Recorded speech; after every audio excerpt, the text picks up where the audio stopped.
Assalamualaikum warahmatullahi wabarakatuh. Selamat pagi. Bagaimana kabarnya hari ini?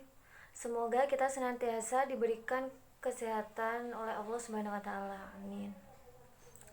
Baik, sebelum memulai pembelajaran pada pagi hari ini, sebelumnya Ibu akan sedikit mereview tentang materi minggu lalu. Nah, minggu lalu kan kita telah mempelajari cara hidup dan reproduksi dari virus. Dalam reproduksi virus itu kan yang telah kita ketahui, virus itu dapat bereproduksi dengan dua cara. Nah, yaitu dengan cara apa saja? Ya, dengan cara daur litik maupun daur lisogenik. Nah, kemudian kan ada juga 5 tahapan dalam reproduksi virus, yaitu ada tahapan apa saja? Ya, ada tahap adsorpsi, tahap penetrasi atau injeksi, kemudian ada tahap sintesis, lanjut dengan tahap perakitan, dan yang terakhir ada tahap lisis. Nah, baik, itu tadi sedikit review materi tentang reproduksi virus. Selanjutnya pada pertemuan kali ini kita akan mempelajari tentang peranan virus dalam kehidupan. Jadi tujuan dari pembelajaran hari ini yaitu diharapkan agar siswa dapat menjelaskan peranan virus yang menguntungkan maupun merugikan bagi kehidupan. Baik, langsung saja kita masuk pada materi hari ini, yaitu tentang peranan virus dalam kehidupan. Silakan disimak baik-baik video pembelajaran berikut ini. Baik, kita masuk pada materi, yaitu peranan virus dalam kehidupan. Peran virus dalam kehidupan. Nah, mendengar kata virus, pastinya kan kebanyakan dari kita memikirkan hal negatif. Belum lagi saat ini dunia sedang waspada dengan virus corona atau COVID-19 yang telah menginfeksi puluhan ribu orang di puluhan negara. Nah, tapi seperti hal lain pada umumnya, virus pun dapat dilihat dari kedua sisi atau dari dua sisi, yaitu meskipun virus identik dengan hal negatif yang menyebabkan penyakit, akan tetapi peranan virus dalam kehidupan dapat juga menguntungkan. Berikut ini adalah peranan virus dalam kehidupan sehari-hari yang dapat menguntungkan. Nah, dapat dilihat di sini, virus dapat menguntungkan manusia karena dimanfaatkan untuk memproduksi vaksin dan rekayasa genetik. Nah, ini virus yang menguntungkan bagi manusia. Yang pertama ada vaksin, yang kedua ada rekayasa genetik. Virus itu akan dapat menjadi vaksin. Nah, apa itu vaksin? Jadi virus yang sudah dilemahkan nanti dimasukkan kembali ke tubuh manusia yang kemudian nanti membentuk antibodi. Gunanya nanti jika ada suatu penyakit tertentu, maka tubuh sudah bisa membentuk antibodinya sendiri. Biasanya kita semua mungkin kan pernah seperti menerima vaksin kan ya waktu kecil. Nah, vaksin itu seperti vaksin polio, campak, dan cacar. Ini sebenarnya adalah virus yang telah mati atau dilemahkan yang disuntikkan ke dalam tubuh. Nah, kan dengan begitu sistem imun dapat merekam dan membentuk antibodi. Jadi ketika tubuh terserang virus yang sama, sistem imun sudah siap untuk menyerang dan mematikan virus tersebut.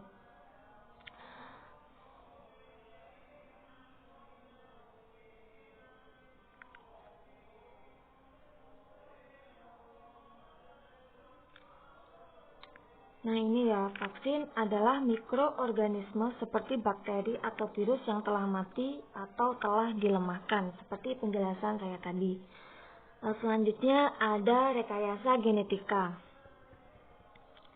Nah, dalam rekayasa genetika ini virus bermanfaat dalam bidang bioteknologi kan ya, yaitu dalam teknologi salah satunya rekayasa genetika, karena virus dapat dijadikan vektor atau pembawa gen yang diinginkan untuk disisipkan ke dalam sel bakteri. Dalam teknik ini, virus memasuki sel bakteri melalui siklus lisogenik dan menggabungkan materi genetiknya dengan materi genetika bakteri. Contohnya untuk menghasilkan antitoksin atau anti racun. Bagaimana peranan virus di sini, yaitu pada DNA virus yang nantinya akan menjadi vektor. Nantinya virus akan menghubungkan antara DNA manusia yang menguntungkan dengan DNA bakteri. Nah, mengapa sih DNA manusia yang menguntungkan? Karena nantinya DNA manusia yang bisa menghasilkan antitoksin. Nah, ini dimasukkan kepada DNA bakteri melalui peranan virus. Dapat kita ingat kembali ya pada materi kemarin ada daur lisogenik. Nantinya DNA virus ini bergabung dengan DNA manusia. Kemudian nanti dimasukkan ke dalam DNA bakteri. Seperti yang saya sebutkan tadi. Nah, kemudian bakteri nanti akan membelah berkali-kali, membelah sangat cepat sehingga antitoksin yang dihasilkan nanti juga banyak yang berasal dari DNA manusia tadi. Nah, antitoksin ini yang kemudian nanti banyak dihasilkan pada bakteri. Kemudian nanti dipisahkan, kemudian istilahnya itu dipanen dan dipakai oleh manusia. Nah, ini tadi peranan virus. Jadi, virus yang nanti menggabungkan DNA manusia yang menghasilkan toksin dengan DNA bakteri. Nah, mengapa bakteri? Karena bakteri cepat berkembang biak. Selanjutnya ada peranan virus yang merugikan. Dapat diketahui virus yang merugikan adalah virus yang dapat menyebabkan berbagai penyakit baik pada tumbuhan, hewan maupun manusia. Nah, selanjutnya beberapa virus yang merugikan dalam kehidupan, yaitu penyakit pada manusia. Terdapat virus orthomyxovirus. Virus ini penyebab penyakit influenza. Nah, virus ini menyebar melalui udara dan masuk ke dalam tubuh manusia melalui saluran pernapasan.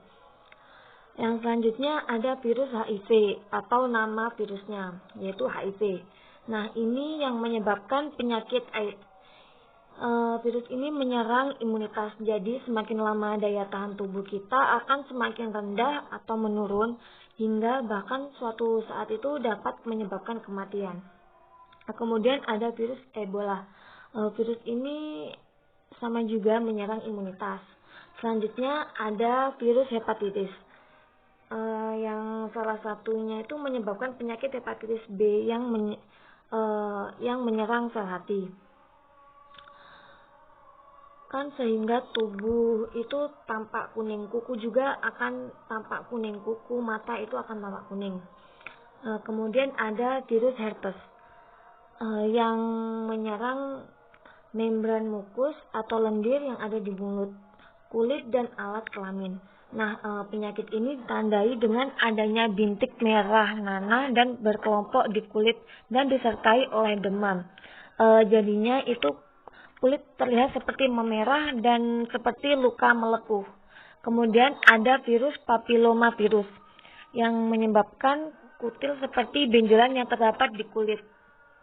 Selanjutnya kemudian ada virus polio, yaitu yang menyebabkan kaki menjadi lumpuh karena ada yang menyerang sistem syaraf pusat. Nah, selanjutnya adalah contoh gambar penyakit. Contoh gambar penyakit tadi kan ada influenza, AIDS, Ebola, hepatitis, herpes, kutil, dan polio. Nah, ini gambaran penyakit-penyakit tadi. Kemudian selanjutnya penyakit pada hewan. Banyak penyakit pada hewan yang disebabkan oleh virus. Beberapa jenis virus yang menyerang hewan mengakibatkan kematian juga. Nah, yaitu ada rhabdovirus. Rhabdovirus ini menyebabkan rabies pada anjing, kucing, dan monyet. Nah, ini biasanya pernah kita ketahui dapat ditularkan melalui gigitan anjing kepada manusia. sehingga itu nanti menyerang sistem syaraf. Kemudian ada avian influenza atau H5N1. Virus ini penyebab flu pada unggas atau misalnya pada ayam dan burung. Selanjutnya ada virus Coxsackie, menyebabkan penyakit kuku dan mulut. Penyakit ini menyerang ternak, dan hewan ternak yang terjangkit penyakit ini memiliki ciri yaitu air liur yang banyak, demam dengan suhu badan yang tinggi, dan banyak keluar lendir dari hidungnya. Nah, ini contoh gambar dari penyakit pada hewan yang terserang penyakit. Ini ada anjing yang terkena rabies, ada flu burung, dan contoh dari virus Coxsackie, mengeluarkan banyak lendir. Selanjutnya, penyakit pada tumbuhan. Nah, virus yang menyerang tumbuhan ini dapat mengenai pada bagian daun, buah, dan batangnya. Di sini ada virus TMV dan virus tungro. Virus TMV atau tobacco mosaic virus ini yang menyebabkan penyakit mosaik. Mosaik kan merupakan penyakit yang menyerang tomat, kentang, dan tembakau. Penyakit ini menyebabkan daun menjadi berbintik-bintik kuning, seperti pada gambar ya. Selanjutnya virus tungau. Nah, virus ini merupakan penyakit yang menyerang padi dan menyebabkan tanaman itu juga menjadi kerdil, seperti pada gambar pada padi. Baik, terima kasih. Ini tadi PPT mengenai peranan virus. Terima kasih, itu tadi penjelasan terkait peranan virus dalam kehidupan. Selanjutnya, jika ada pertanyaan, silakan bertanya melalui kolom komentar yang telah tersedia di Google Classroom. Dan untuk pertemuan selanjutnya, kita akan mempelajari tentang bahaya virus HIV/AIDS dalam kehidupan.